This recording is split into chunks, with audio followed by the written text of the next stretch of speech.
Hi అండి, welcome back to my channel. అందరికీ జై శ్రీరామ్. సో ఇది వచ్చేసి నిన్నటి వ్లాగ్ ఈరోజు అప్లోడ్ చేస్తున్నాను. అండ్ ఇప్పుడైతే మనం భక్షాలు చేసుకుంటున్నాము శ్రీరామనవమికి. సో భక్షాలు శ్రీరామనవమికి చేస్తారని నాకైతే ఎప్పుడు తెలియదు. అండ్ మీకైతే తెలిస్తే కమెంట్ సెక్షన్లో కమెంట్ చేయండి. మా మమ్మీ టీవీలో చూసి ఇప్పుడు చేస్తుంది అనమాట. ఈరోజు చేయాలంట అని చేస్తుంది ఫస్ట్ టైమ్. సో ఫస్ట్ పప్పు అయితే ఉడకబెట్టేసుకున్నాం మనం. అయితే మిక్సీ పట్టేసుకొని ఇప్పుడు బెల్లం అయితే పాకం పట్టేసుకుంటున్నాము. సో ఇలా మంచిగా మెల్ట్ అయ్యేదాకా పాకం అయితే పట్టేసుకోవాలి. అదేం ఇట్లా తీగ పాకం లాంటివి ఏం రావని అవసరం లేదు, జస్ట్ మెల్ట్ అయితే సరిపోతుంది. అండ్ పిండి అయితే ఇప్పుడు తడిపి అయితే పెట్టేసుకున్నాము. సో ఇవి కూడా మంచిగా ముద్దల్లాగా చేసుకొని రెడీగా పెట్టేసుకోవాలి. అండ్ ఇక్కడ చూడండి, ఇప్పుడు పప్పు అండ్ బెల్లం పాకం రెండు మిక్స్ చేసేసేయాలి. సో ఇట్లా మిక్స్ చేసి ఏంటంటే తొందరగా అయిపోతుంది.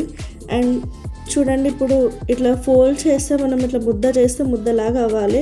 సో అదైతే పర్ఫెక్ట్ టెక్స్చర్ అనమాట. అండ్ దాంట్లో నెయ్యి అయితే వేయాలి.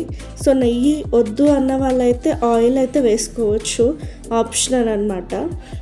సో నెయ్యి అయితే టేస్ట్ బాగుంటుంది అనేసి నెయ్యి వేస్తారు.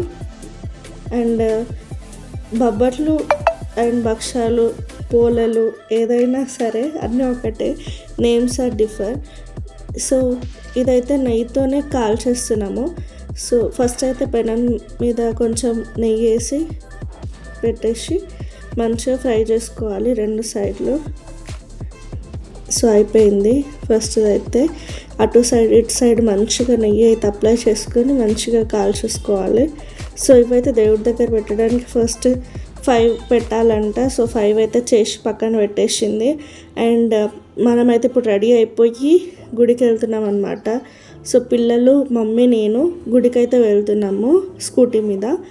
సో చలో వెళ్దాం గుడికి.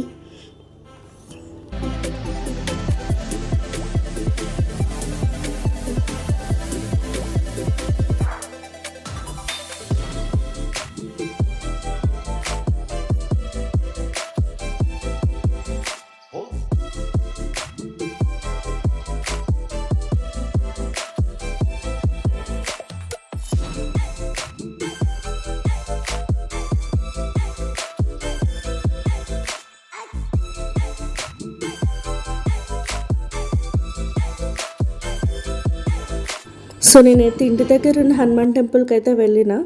సో అక్కడైతే రాములవారి కళ్యాణం ఎంత బాగా అయిపోయిందో, ఇంతమంది జనం వచ్చిండ్రో, చాలా పబ్లిక్ వచ్చారు. సో అక్కడ కూడా బాగా అయింది. మంచిగా ప్రే చేసుకొని మంచిగా మొక్కుకొని అందరు హెల్త్ బాగుండాలి అనేసి. సో ఇదండి నా vlog. Thank you for watching and please do subscribe.